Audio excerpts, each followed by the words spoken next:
Alors, donc je vais commencer par me présenter rapidement. Donc moi, c'est Alexis Thomas. Je suis un indépendant et je suis, spécialisé dans la création de sites internet et puis dans tout ce qui va permettre en fait de rendre visible son site en ligne. Donc ça va concerner principalement, le référencement naturel, c'est-à-dire le fait de se positionner, parmi les premiers sur les moteurs de recherche et principalement Google puisque finalement 90 utilisent, Google, afin d'obtenir un trafic qu'on va appeler naturel et puis aussi, la publicité en ligne, que ce soit sur Google ou sur les réseaux sociaux, l'utilisation d'outils marketing comme des campagnes d'emailing et cetera. Donc pour cette, présentation, je suis parti du principe que vous n'avez peut-être pas de site internet ou alors vous avez déjà un site internet, mais vous avez un peu laissé tomber et vous avez juste fait une page comme ça sans trop vous pencher plus dessus. Donc on va reprendre vraiment les bases des bonnes pratiques, on va dire. Donc voici le sommaire, de la présentation, donc qui devrait durer une vingtaine de minutes avant de passer, aux questions-réponses, après ça. Donc, pendant ma présentation, n'hésitez pas à écrire les questions, puis, Mathilde, elle recensera un peu, toutes les questions pertinentes, sur lesquelles on reviendra à la fin. Donc on va aborder, rapidement, l'importance d'avoir un site internet. Rapidement parce qu'en fait, ça correspond aussi à un article qu'on a publié sur Padawan, le mois dernier, qui reprend, de manière un peu plus détaillée, tous ces éléments-là. On va passer aussi sur les éléments essentiels qu'il faut inclure, sur votre site internet, les erreurs à éviter également et puis, comment, avoir, un site qui soit efficace et vous verrez, à ce moment-là ce que j'entends par efficace. Donc pour démarrer par, l'importance d'un site internet et finalement surtout les objectifs, qu'on peut remplir avec un site internet, le premier, eh bien, ça va être de se faire connaître. Se faire connaître parce qu'en fait, un site internet, c'est une véritable carte de visite et puis l'avantage, c'est qu'il est accessible partout et tout le temps. Donc, se faire connaître, ça veut dire que si vous n'avez pas de site aujourd'hui, vous êtes connu, j'imagine principalement, localement, parce que, bah, toucher un public plus vaste, c'est un peu plus compliqué. Mais avec un site internet, on peut, se faire connaître aussi, sur le national, mais aussi à l'international. Parce qu'aujourd'hui, il faut savoir que traduire un site internet dans plusieurs langues, c'est plutôt simple et ça demande pas forcément à parler la langue, vers laquelle on veut traduire le site. Ensuite, l'objectif d'un site internet, ça peut être pour communiquer avec ses clients. Donc en fait, on peut les informer de son actualité, des nouveautés, nouveaux produits et cetera. On peut faire des offres, on peut répondre à leurs questions. L'intérêt aussi, ça va être que vous allez pouvoir fidéliser, vos clients en leur proposant par exemple des visites des lieux, en les invitant à des événements, ou encore leur proposant des réductions. Heu, L'intérêt aussi d'un site internet, ça peut être de développer ses ventes. Aujourd'hui, vous faites peut-être de la vente, en direct, où les gens doivent se déplacer jusqu'à chez vous pour acheter, votre production. Eh bien, ça peut être l'occasion, de communiquer justement sur ces dates de vente en direct, mais vous pouvez aussi mettre en place avec un site internet de la vente en ligne. Donc ça veut dire vendre vos bouteilles directement à des particuliers ou des professionnels depuis votre site ou alors, on peut également penser à, des liens vers, des plateformes de revente avec lesquelles vous travaillez. Donc, ce serait de présenter simplement vos produits sur votre site et puis de renvoyer vers une plateforme de vente. Comme ça, vous n'avez pas la logistique à gérer, c'est pas vous qui gérez, le SAV et cetera. Enfin, le dernier intérêt d'avoir un site internet, c'est pour la crédibilité. En fait, un site internet, finalement, ça apporte quand même une image de marque ou en tout cas, ça va pas, c'est pas l'intégralité de votre image de marque, mais en tout cas, ça permet de diffuser votre image de marque et de la renforcer et ça donne aussi un aspect, professionnel, ça apporte un certain professionnalisme. Donc pour répondre à tous ces objectifs, un site internet doit contenir des éléments essentiels et c'est ce que nous allons voir, dans la suite. Donc dans ces éléments essentiels, il y a des éléments, qu'il faut absolument intégrer, qui sont vraiment obligatoires. Et là, il s'agit notamment d'avoir une page d'accueil attrayante et conviviale. C'est-à-dire que dès que l'on arrive sur votre site, il faut que le visiteur comprenne tout de suite quelle est votre activité, de quoi vous parlez.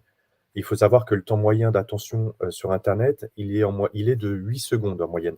Donc ça veut dire que sous 8 secondes, votre site doit avoir chargé et doit présenter, voilà, doit être entièrement, affiché, et le visiteur doit comprendre tout de suite où il se trouve.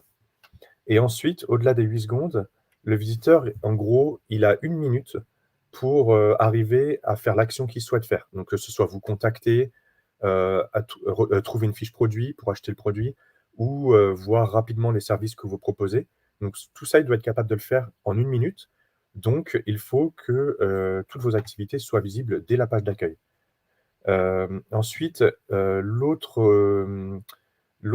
aspect, vraiment quasi obligatoire, on va dire, d'un site internet, c'est les informations de contact. Comme je l'ai dit, le site internet, ça va être la carte de visite. Il faut absolument que sur votre site, le visiteur puisse être en mesure de vous contacter. Donc ça peut être un simple numéro, de téléphone en bas de page, mais souvent on trouve plutôt des pages dédiées, par lesquelles on peut accéder d'ailleurs dès le menu, qui vont s'appeler «Contact», et sur lesquelles on retrouve le numéro, un formulaire de contact, l'adresse mail, et cetera. Et puis enfin, il y a un dernier élément obligatoire, c'est, les mentions légales et les cookies. Donc ça, c'est lié au respect de la vie privée pour la partie cookies, et les mentions légales, c'est parce que vous êtes une entreprise et il faut qu'on puisse, à tout moment trouver les informations sur votre entreprise, sur votre hébergeur, et cetera. Donc ça, c'est des mentions, légales. Ensuite, les éléments qui sont pas obligatoires, mais optionnels selon vos objectifs. Donc, ça va être, la mise en avant de vos produits ou vos services. Alors je dis pas obligatoire parce que vous pouvez très bien avoir envie de faire un site internet d'une seule page, simplement pour être présent en ligne. Mais bon, étant donné que, vous produisez du vin, là, l'idée serait quand même, enfin, c'est quand même toujours mieux de présenter un peu, d'en dire plus sur vos produits, quoi. Sans parler de les présenter et de faire des fiches produits, mais d'en dire plus sur vos produits et vos services. Parce qu'il peut y avoir certains d'entre vous qui ont, des gîtes, qui organisent des événements et tout ça. Donc c'est aussi l'occasion, au travers d'un site internet, d'évoquer tous ces aspects-là. Hem Vous pouvez aussi, vous présenter vous, vos équipes, votre vignoble. L'intérêt, c'est d'apporter, un visage derrière le côté commercial, et pour que le client se sente plus proche, de vous, de vos produits, hem et voilà, histoire de personnifier un peu, qui se trouve derrière. Il peut y avoir aussi une partie actualité ou blog. Donc ça peut être, vraiment, alors si vous organisez des événements, parler un peu des événements que vous proposez. Ça peut être parler de votre actualité si vous avez fait, je sais pas, parler de votre dernière récolte, comment vous pouvez aborder, ouais, des aspects aussi plutôt liés à la production, mais que vous voulez pas afficher sur votre site, que vous pouvez afficher sous forme d'articles. Enfin, on peut imaginer tout un tas de choses. Vous pouvez aussi, parler, si vous avez eu des médailles, des prix, en parler de vos partenaires, mettre vos avis clients. Ça, c'est ce qu'on appelle la preuve sociale. Ça va permettre, au prospect, donc à celui qui se rend sur votre site internet dans le but d'acheter, d'être rassuré. En fait, la preuve sociale, ça permet, oui, vraiment de dire: «Regardez, d'autres m'ont fait confiance, donc j'ai une certaine réputation, une certaine renommée, je suis pas un inconnu, qui arrive comme ça, du jour au lendemain, quoi». Ensuite, on peut intégrer des appels à l'action. En anglais, on va appeler, call to action, donc c'est-à-dire, des boutons pour inciter les gens, soit à réserver si vous proposez un logement, à acheter vos produits, à se rendre sur la boutique, et cetera. Et puis enfin, on peut intégrer aussi, des icônes, vers vos réseaux sociaux, ou on peut même intégrer, un fil d'actualité Instagram ou Facebook, enfin voilà, on peut vraiment, tout imaginer. Pour illustrer un peu ces propos, j'ai, cherché un exemple, de vignoble. Alors pour cibler personne, j'ai pas regardé en France, j'ai cherché aux États-Unis. Donc j'ai vraiment cherché au hasard, et je vais vous présenter un site que j'ai trouvé, qui, alors je désactive et je remets la bonne page. Donc j'ai trouvé un site. Alors j'aurais pu vous montrer n'importe quel site, hein. J'ai vraiment pris au hasard. Mais vous voyez ici, j'ai un site alors je commence par le haut, qui reprend vraiment tous les éléments qu'on vient de voir. Donc on est sur le site d'un vignoble aux États-Unis, donc un site sur lequel on retrouve déjà les éléments essentiels, c'est-à-dire une page d'accueil qui soit attrayante et conviviale, et surtout sur laquelle on comprend tout de suite de quoi on parle.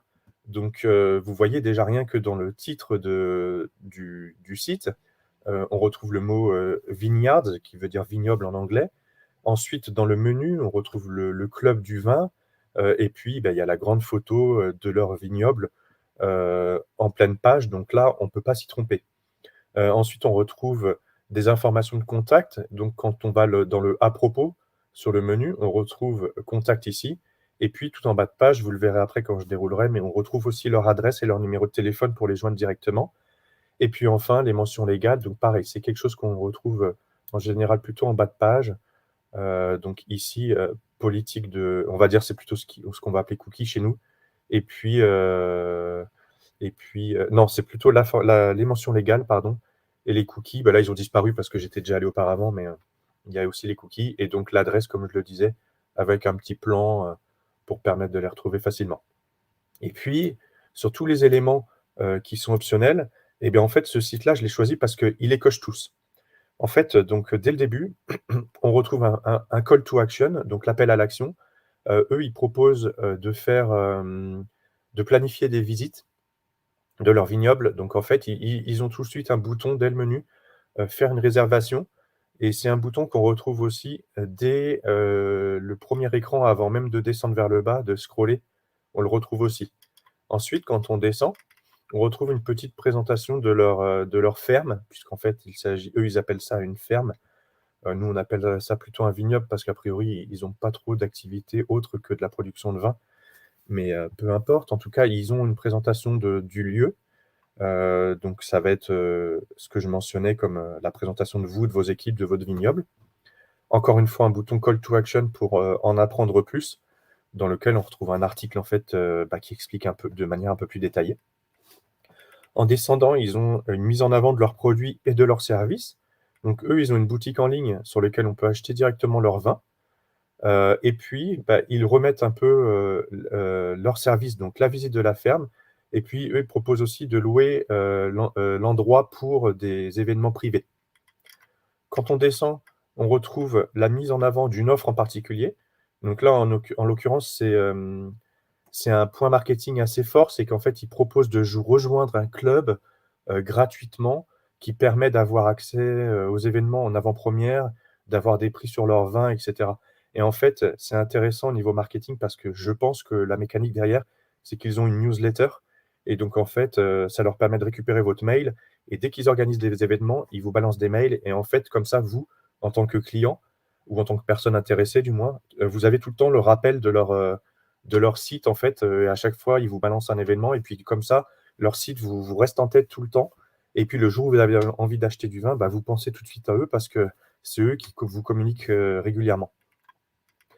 Et on retrouve, alors ce que moi j'ai appelé la partie actualité ou blog, et ce que eux comment dire, eux ils ont découpé ça plutôt sous forme d'événements. En fait, ils organisent très régulièrement des événements, et donc en fait, ils remettent là les événements avec les dates. Et quand on clique dessus, en fait, on arrive sur un petit article assez rapide qui parle un peu plus de l'événement en question. Et puis enfin, on retrouve les prix qu'ils ont pu avoir. Donc la preuve sociale, ça rassure. On se dit qu'ils ont une certaine renommée dans le milieu. Et puis enfin, on revient un peu sur la mise en avant, la personnification et qui se trouve derrière. Et là, ils vont vraiment aller beaucoup plus parler d'eux. Donc, qui sont les propriétaires? Et là, pareil, un bouton d'appel à l'action pour aller en apprendre plus. Et puis, la fameuse inscription à la newsletter pour être tenu informé des événements. Donc, voilà pour cette partie-là. Je vais revenir sur la présentation.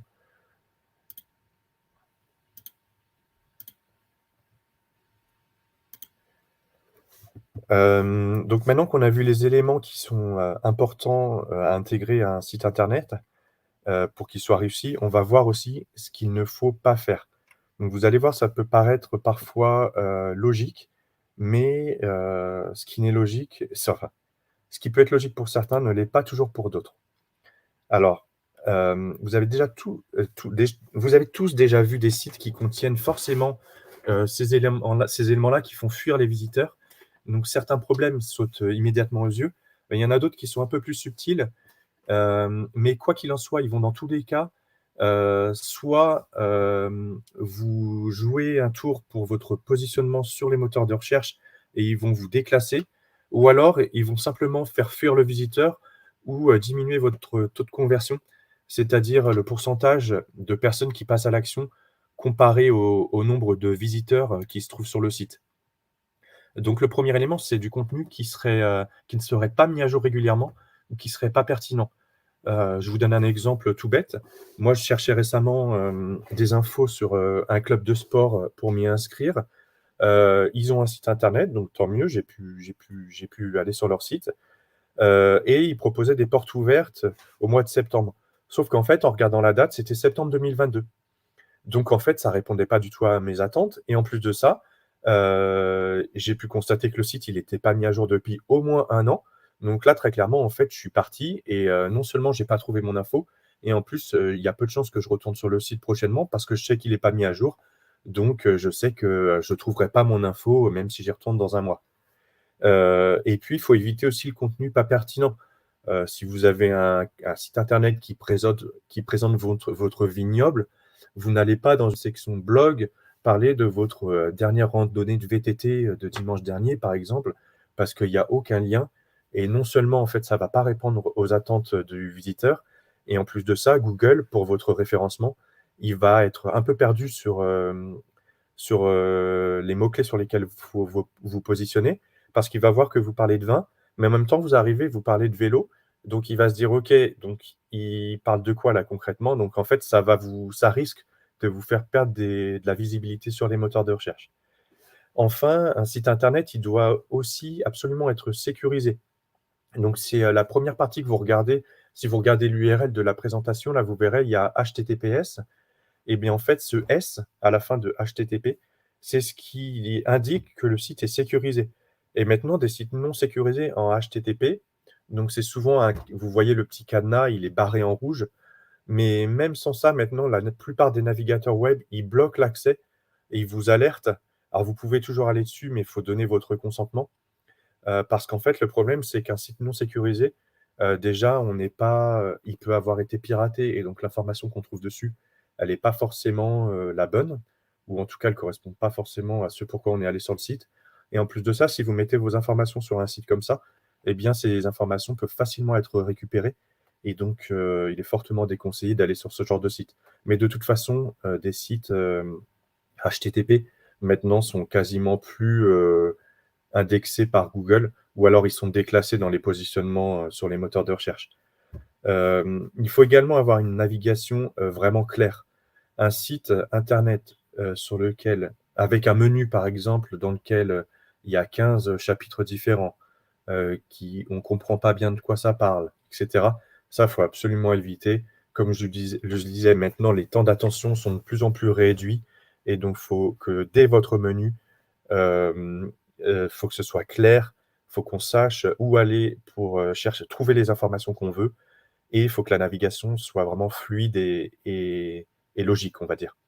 Et puis enfin, faut éviter la surcharge d'informations, donc c'est-à-dire plein de textes partout, des pop-up qui apparaissent n'importe quand, plein d'éléments en couleur criarde. Vous savez, un peu comme sur certains sites de e-commerce où un gros, on a un bandeau en haut qui nous dit, -10 sur le site, en rouge et puis on a un pop-up au moment où on veut s'en aller, qui apparaît en plein écran, qu'on n'arrive pas à fermer. On a des couleurs rouges qui arrivent de tous les côtés. Ça, clairement, faut éviter, ça fait fuir les gens. Hem Maintenant pour avoir un site qui soit, efficace et qui réponde vraiment aux critères d'aujourd'hui, il y a 3 éléments importants. Alors, il y en a d'autres, mais on va dire les 3 plus importants et on va dire qui sont vraiment à la base de la construction d'un site, c'est déjà la partie responsive. Donc responsive, en fait, ça veut dire que, c'est un site internet qui s'adapte à tous les écrans. Aujourd'hui, en fait, il faut savoir que 75 des gens en France naviguent sur internet depuis leur téléphone. Alors ça ne veut pas dire qu'ils naviguent pas depuis leur ordinateur également, mais en tout cas, on navigue quasiment tous à un moment donné ou un autre dans la journée depuis son téléphone. Donc il faut absolument que votre site internet, s'affiche correctement sur téléphone, mais aussi, sur un écran d'ordinateur ou sur un écran de tablette. Et d'ailleurs, je ne l'ai pas montré, mais le site que je vous ai montré, Benedius, Vineyard, tout à l'heure, vous pourrez aller dessus, pour regarder sur un téléphone et ça s'affiche, tout aussi bien que sur, l'ordinateur. Le deuxième élément pour un site internet efficace, c'est qu'il faut qu'il soit rapide. Aujourd'hui, donc on revient un peu sur les temps d'attention où, comme je disais, il faut 8 secondes pour comprendre de quoi vous parlez. Dans ces 8 secondes, il faut déjà il y a déjà 3 secondes où il ne faut pas dépasser ce temps-là de 3 secondes pour que le site internet soit entièrement chargé. Parce que si vous allez au-delà des 3 secondes, bah, ça veut dire que sur les 8 secondes totales, bah, il reste de moins en moins de temps pour comprendre de quoi vous parlez. Donc il faut vraiment que votre site internet, il se charge rapidement dès la page d'accueil. Et puis en plus de ça, un site lent, va tendance à avoir du mal à se positionner aussi sur les moteurs de recherche. Parce que ça, c'est un élément, qui est mis en avant de plus en plus par Google pour un bon positionnement. Et puis dernier élément, il faut que votre site internet soit optimisé pour le référencement. Donc, c'est-à-dire optimisé pour être visible sur internet.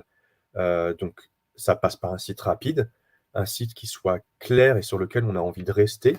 Mais il y a d'autres éléments un peu plus techniques. Mais je dirais que là, ça sera peut-être, le sujet d'un deuxième webinaire parce qu'on peut en dire beaucoup et c'est quand même plus technique. Si vous démarrez avec un site internet, concentrons-nous d'abord sur le fait d'avoir un site clair et intuitif et puis après, il s'agira de travailler, sa visibilité. Donc voilà, je vous remercie pour, votre attention et puis, beh, on va passer aux questions, si vous en avez. Donc je laisse la main à Mathilde pour, l'interaction. Merci beaucoup. Alors, hop, je vais ouvrir le chat. Je vais mettre aux gens de ne pas hésiter. Je vais également mettre, tes contacts comme c'était prévu. Hop. Ouais, comme ça je vais pouvoir regarder, il y a pas tellement de questions. Quand il y a pas de questions, c'est que c'est clair aussi. C'est bien des fois. Non, il y a pas de questions du tout à vrai dire. Donc c'est que soit c'était très clair, soit j'ai perdu tout le monde. Je pense pas, mais Non, non et je vais mettre également, ton après adresse. c'était une présentation assez, comme je l'ai disais en intro, c'était une présentation assez, enfin qui reprenait vraiment les bases, on va dire. Si vous avez déjà un site internet, ça va peut-être pas répondre, à toutes les questions que vous vous posiez, mais vraiment n'hésitez pas à revenir vers moi par la suite. Voilà, on peut se téléphoner, déjà, se caler une demi-heure et comme ça je peux répondre, si vous avez des Mmh. questions un peu plus avancées, on va dire, je prendrai un plaisir à vous répondre. Et puis si vous voulez aller plus loin aussi, pareil, si vous avez besoin d'un site ou besoin d'une refonte de site également, Mmh. j'en ai pas parlé également, mais on peut y revenir rapidement. Mais il faut savoir qu'aujourd'hui, enfin moi, je suis pas développeur. En fait, il faut savoir qu'aujourd'hui, pour faire un site internet, il y a pas besoin de savoir faire du code. C'est pas aussi compliqué que ce qui était le cas il y a quelques années, il y a une dizaine d'années. Maintenant, on trouve ce qui s'appelle des CMS, en fait, qui permettent de construire des sites, assez facilement. Alors c'est le CMS le plus utilisé, c'est WordPress, qui représente 80 des utilisateurs, qui font un site internet avec un CMS. Donc ça veut dire qu'il y a 20 du reste des sites qui sont développés à la main, puisque ça existe encore pour des sites, vraiment très, très personnalisés et très, très pointus. Mais 80 des sites sous CMS utilisent WordPress. Et en fait, WordPress, moi, je travaille qu'avec ça parce que l'avantage, c'est que n'importe quel prestataire par lequel vous avez besoin de passer sait utiliser WordPress normalement. Et puis WordPress, c'est super flexible parce que en fait, ça permet vraiment de faire évoluer votre site. C'est-à-dire que si vous commencez par un simple site vitrine et que vous voulez évoluer par la suite sur une plateforme de e-commerce ou alors sur, par exemple, rajouter une newsletter, comme on l'a vu sur le site en exemple, Mmh. ou, je sais pas, proposer une forme d'abonnement, et cetera. Tout ça, en fait, vous pouvez le faire avec WordPress et ça demande pas un redéveloppement complet d'un site internet. Donc, C'est là-dessus, vrai. même si, vous passez pas par moi, je vous incite vraiment à passer par quelqu'un qui travaille sous WordPress. Ouais, puis c'est vrai que ça peut s'ajouter petit à petit. Il y a pas besoin de tout de suite avoir tout, les plugins et cetera s'ajoutent au fur et à mesure, donc c'est intéressant Ouais.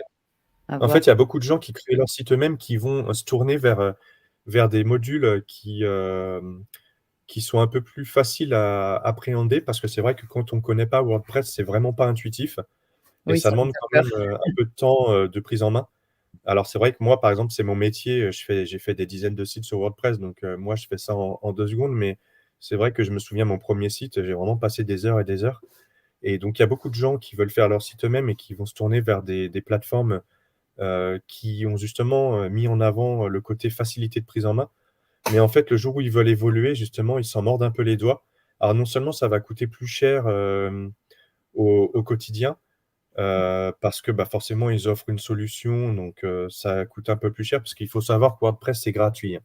En fait, ce qui Oui, au va coûter de début, l'argent, c'est simplement l'hébergement et le nom de domaine. Donc ça, c'est payant tous les ans. Mais un nom de domaine, c'est maximum une vingtaine d'euros par an. Et un hébergement, ça dépend du type d'hébergement, mais un hébergement de base, c'est une trentaine d'euros par an. Donc c'est pas, quand vous avez une entreprise, vraiment, c'est pas, ça fait pas un trou dans le portefeuille. Et vraiment, une plateforme clé en main, c'est pas mal si vous voulez faire votre site vous-même, mais ça va coûter un petit peu plus cher. Et le jour où vous avez besoin d'un coup de main, moi, enfin, je sais, moi, j'interviens sur des plateformes comme ça, parfois pour des clients, pour les aider sur leur référencement. oui, Et c'est ça. franchement, derrière, pour les prestataires et même pour l'évolution, c'est quand même pas. Vous avez peut-être gagné du temps et de l'argent, enfin, du temps, non, mais vous avez gagné de l'argent en faisant le site vous-même, mais il faut aussi penser au développement long terme. Et c'est pas forcément la bonne solution, quoi. Ça dépend vraiment de votre stratégie, mais je vous Oui. incite à y réfléchir vraiment. C'est pour ça, faut commencer par, bien le commencement. Et justement, je voyais en commentaire que Camilla, proposait que le SEO peut être intéressant en prochain webinaire. Et du coup, ça, c'est vrai que c'est aussi un sujet hyper complet. Et du coup, il faut Ouais, que le site soit, comme tu l'as présenté, soit, opérationnel pour passer à cette étape d'être bien référencé, quoi. ouais, en plus, il faut savoir que avant de travailler son référencement, quand on crée un site internet, ouais, il faut attendre entre 4 à 6 mois parce OK, que, en fait, si vous voulez, au début, quand on crée son site, Google, il attend de voir si c'est pas du spam et pendant 4 à 6 mois, le site, il va être dans ce qu'on appelle le bac à sable. Ça veut dire qu'il va être quasiment invisible sur les moteurs de recherche, à moins vraiment d'être positionné sur une niche qui soit très peu concurrentielle, ouais, où là, ça peut être un peu plus rapide et on peut être plus rapidement visible. Mais par exemple, si vous avez un vignoble dans le Bordeaux ou en Bourgogne, mmh, vous n'allez pas apparaître sur la première page au bout de 3 semaines. Il faut attendre souvent au moins 4 mois avant de travailler votre référencement parce que bah, il y a ce fameux bac à sable où Google attend de voir si c'est pas du spam ou pas. Et ouais, donc après la création d'un site, à partir du quatrième, cinquième mois, là, on va pouvoir commencer à travailler le référencement. Et là, c'est quand même beaucoup plus technique. mmh, Donc, c'est pour ça que j'en ai pas vraiment parlé là. Je pense qu'on l'abordera en effet sur un deuxième webinaire parce que autant c'est c'est un ça. sujet passionnant, autant ça peut être un peu technique et je pense que ça peut vite perdre les débutants qui ont vraiment pas du tout, qui ont pas du tout leur pied encore sur Internet, quoi. Oui, mais du coup, c'est intéressant le fait de connaître qu'il y ait un peu quand même 4 mois, on va dire, un peu de battement avant de se Ouais, lancer parce que je pense que les gens veulent se précipiter. Une fois que le site est en ligne, on veut tout faire pour se faire connaître peut-être très, très rapidement et on saute des étapes et on il y a des codes qu'on ne sait pas et donc ouais, ça et en fait, c'est ouais. mmh, il y a aussi un autre problème et ça, je dirais que enfin, c'est difficile à appréhender, mais quand on s'y connaît pas trop et qu'on fait appel à des agences web, enfin moi je suis indépendant, donc j'ai pas non Oui, plus les mêmes coûts enfin voilà, ça n'a rien à voir, mais il y a beaucoup d'agences web qui vont vraiment essayer de faire de la rétention client. Et en fait, si vous passez par une agence web pour faire votre site internet, souvent ils vont essayer de vous vendre des packages en fait avec du référencement. OK. Mais voilà, en fait, il faut le savoir, c'est important. Clairement, travailler du référencement avant 4 à 5 mois, ça n'a en fait, c'est presque, de l'argent mis, pour rien, parce que alors si, il y a des choses à faire comme optimiser ses textes et tout ça, optimiser son site internet, mais dans le référencement et vraiment, enfin, on va pas s'attarder plus que ça parce qu'on pourrait y passer pas mal de temps, mais il y a aussi des éléments externes et en fait, ça sert à rien de travailler sur ces éléments externes avant les 4 ou 5 premiers mois, Ouais. parce que ça sera pas pris en compte par Google mais par contre, il est vrai qu'on peut optimiser ses textes, ses photos, tous ces trucs-là dès le début par contre, ça va permettre de gagner du temps quand même, quoi. OK, oui, bah, ça c'est oui. C'est vrai que le travail qui est fait en amont, enfin, permet toujours derrière de pas revenir dessus s'il est bien fait et non pas le bâcler dès le début donc Ouais. c'est logique. Et c'est pour ça que je l'ai mentionné, hein, c'est un des éléments, clés quand on réalise un site, au-delà du fait qu'il faut qu'il soit responsive, donc qu'il s'adapte à l'écran et qu'il soit rapide. Optimiser pour, le référencement, c'est ça, hein, clairement, c'est, travailler correctement ses textes pour aller, cibler, les bons mots-clés. Donc déjà, il faut identifier les mots-clés, c'est-à-dire les mots sur lesquels on veut que les personnes qui nous cherchent, puissent nous trouver. Et ensuite, il faut aller insérer ces mots-clés-là dans ses textes, avoir suffisamment de texte, travailler ses photos. Enfin, il y a tout un tas d'éléments, mais là, voilà, encore une fois, je ne vais pas rentrer dans le détail parce qu'en plus, ça nécessiterait que je vous montre clairement des exemples pour vraiment illustrer Pour mes propos parce l'illustrer. que ça peut paraître compliqué sinon, juste à l'oral comme ça. Mais c'est vrai que déjà rien que l'exemple de Benedus, Vineyards était hyper complet. Du coup, j'ai également été voir le site et il y a un travail, qui est vraiment fait, dans le fond, on le voit donc c'est très intéressant à Mmh. puis après c'est Ouais, toujours j'ai vraiment intéressant cherché au de voir hasard, j'en avais trouvé ouais. d'autres. J'en avais trouvé d'autres sur lesquels on retrouvait deux trois éléments à chaque fois. Mais en fait, celui-ci, je suis tombé assez rapidement dessus et c'est vrai qu'il reprenait tout. Donc Mmh, j'ai choisi de ne présenter que celui-là. Mais voilà, encore une fois, j'aurais pu vous en présenter plein d'autres. J'ai vraiment regardé au hasard. Mais en effet, il s'avère que celui-ci a vraiment été très très bien développé et très bien conçu. mmh. Ouais, c'est ça, mais vraiment très intéressant. C'est toujours bien de voir aussi ce qui se fait ailleurs, comme ce qui est dans le moins bon et on voit que ça nous plaît pas et ce qui est bien donc faut Ouais, alors ce qui est dans le moins bon, pour pas pointer du doigt, j'ai pas voulu montrer d'exemple. Je pense oui, que c'est vous en normal. avez tous rencontré, donc mettre un exemple de ce qui était pas bon n'était pas forcément, pertinent et pas forcément très sympa. Mais bon, on en voit encore, au quotidien, même si, comme je le disais, il y en a de moins en moins, parce que de toute façon, ils sont déclassés C'est et ça, ils puis, en sont fait, maintenant oubliés. sur internet, il y a tellement de concurrence qu'en fait, il suffit qu'il y ait un site internet qui arrive, qui soit un peu mieux fait et il aura pas trop de mal à lui passer devant. Mais ouais, pour reprendre l'exemple de Benedus Vineyard, je vous invite, si vous avez envie de faire un site internet ou si vous avez envie de retravailler votre site, à aller chercher vraiment des exemples de sites que vous aimez ou qui vous inspirent, que ce soit dans le vin ou même dans d'autres domaines. Et ça peut être aussi des éléments, juste des éléments que vous aimez, comme Mmh, un menu, comme une page de contact, etc. ouais, Et voilà, avant de faire appel à quelqu'un pour vous faire votre site, euh, enfin voilà, ayez ces éléments en tête, ces choses que vous voulez sur votre site, que vous aimez, pour vraiment que celui qui va vous réaliser votre site puisse suivre vos goûts et s'appuyer là-dessus pour vous faire déjà une offre, parce que en termes de temps de réalisation, ça va pas être, enfin en tout cas pour ce qui me concerne, moi, ça va pas être la même chose si vous voulez un simple site vitrine avec une seule page ou si vous voulez un site avec un menu qui s'affiche avec un pop-up qui arrive et mmh, puis des images qui arrivent au fur et à mesure de qu'on déroule le site vers le bas. Enfin, il y a quelques petits éléments techniques sur lesquels on se rend pas forcément compte, mais qui prennent un peu plus de temps.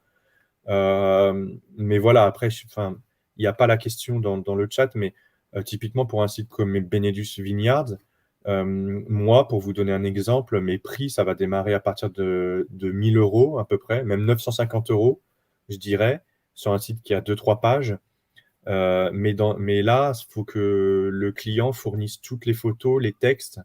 Donc il y a vraiment aussi un travail Mmh. à faire en amont, de votre part, pour fournir les textes et les photos. Parce que si vous ne faites pas ce travail-là, et que c'est celui qui design votre site qui fait vos textes, eh bien, le risque, c'est que ce soit un site qui ne colle pas forcément à votre image ou qui ne reflète pas nécessairement votre image de marque et les valeurs que vous voulez faire passer au travers de votre site. Et comme on disait, un site, c'est une carte de visite. Et Mmh. il faut aussi que du coup, que vos valeurs et ce que vous voulez transmettre passent au travers de votre site. Donc, c'est quand même toujours mieux d'avoir vos propres photos. Et en ce qui concerne les images, c'est vrai que j'en ai pas parlé, mais je vous invite clairement à avoir des photos réalisées par un professionnel. Parce que ça joue énormément sur Mmh. la qualité d'un site internet. Et d'ailleurs, encore une fois, je vous invite à retourner sur Benelux Vineyard et vous verrez la qualité des photos. C'est quand même pas la même chose d'avoir des photos réalisées par un professionnel avec un équipement pro que d'avoir une photo réalisée avec un smartphone moyen de gamme, avec le soleil en pleine face. Et puis, enfin voilà, clairement, en termes de professionnalisme, ça n'a vraiment rien à voir. Donc parfois, ça peut être utile de payer un photographe quelques centaines d'euros, d'autant plus que ces photos, vous pourrez vous en resservir après pour vos supports de communication, pour, vos réseaux sociaux. Enfin, Ouais, pour tout, elles ne vont pas servir forcément qu'à votre site internet. c'est vrai. Je Donc vois là-dessus, voilà, ça c'était important aussi à dire. ça me fait penser aussi aux photos libres de droit qu'on peut trouver, en fait, et quand on se connecte, enfin, quand on se rend sur un site, on l'a déjà vu 2-3 fois sur d'autres sites qui étaient complètement hors Ouais, contexte. Donc en fait, on n'a plus du tout l'identité, enfin, ça nous alerte pas sur l'identité justement de marque et cetera, enfin, l'image de marque. Donc ouais, c'est aussi ça, c'est flou quand c'est trop généraliste, que tout le monde a les mêmes photos libres de droit. ouais. Après, ça va dépendre aussi, je dirais, de l'objectif, Oui, de votre site internet. Si votre objectif premier, c'est de mettre en avant vos produits, alors une image libre de droit, mais qui soit pas forcément l'image mise en avant dès la page d'accueil, ça peut passer. Par exemple, si on parle d'une image de droit libre de droit, dans le formulaire contact oui, c'est ça. ou, dans la page de présentation de votre vignoble, pourquoi pas? Et que sur votre page d'accueil, vous mettez plutôt vos fiches produits directement, dès votre page d'accueil. Ça peut être une stratégie, en tête. J'ai pas d'exemple en tête qui me viennent, mais pourquoi pas? Après, faut pas non plus faire comme tout le monde, faut essayer de faire différemment, même si, c'est pareil, moi j'incite quand même, mes clients à aller regarder les résultats en première page, parce qu'en fait, les sites internet qui sont en première page, mine de rien, c'est, parce qu'ils répondent à ce que, recherchent les utilisateurs. Et donc en fait, si, tous les sites internet, en première page ont une photo de leur vignoble, et puis en dessous, on trouve une présentation de qui ils sont, et cetera. Bah, c'est qu'en fait, c'est ce que Google, enfin, C'est ce si qui c'est ce que marche. Google met en avant, c'est parce que c'est ce que voilà, exactement, c'est ce que cherchent les utilisateurs.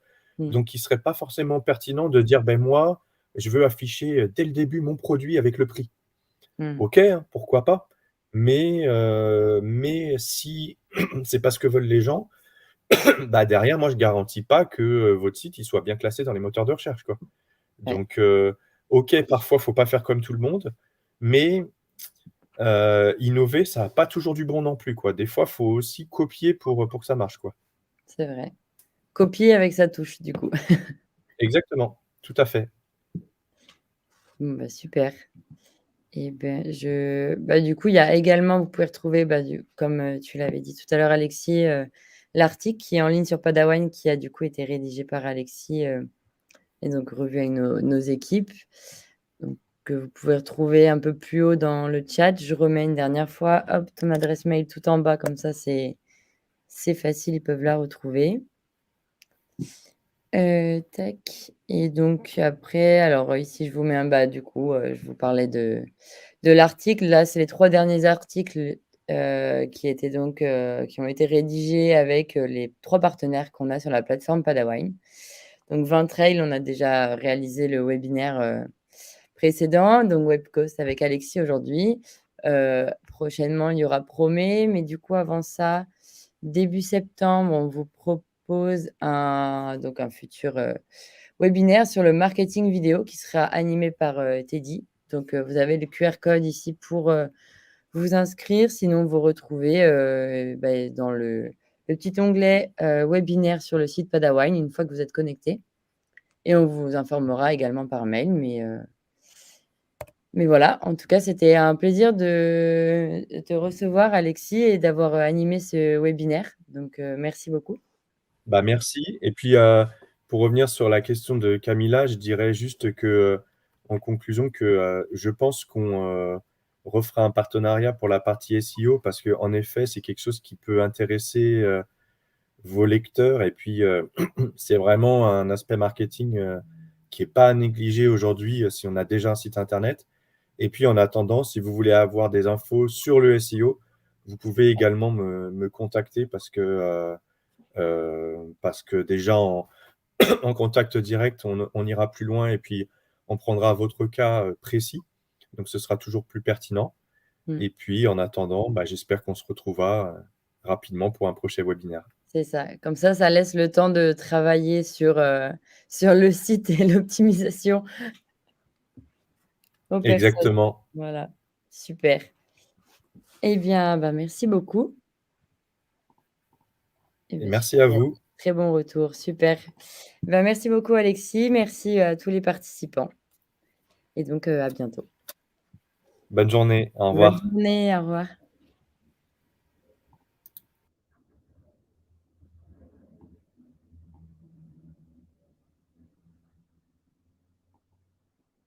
Ah, alors Azélie, je viens de voir votre message.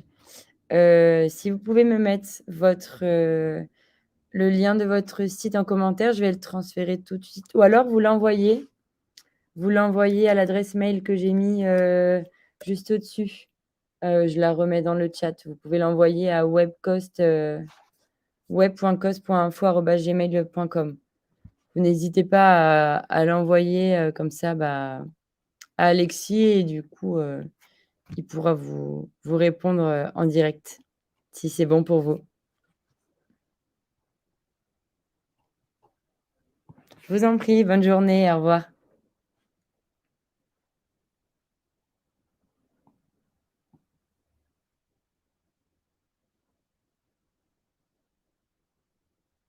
Mmh. J'attends les derniers messages.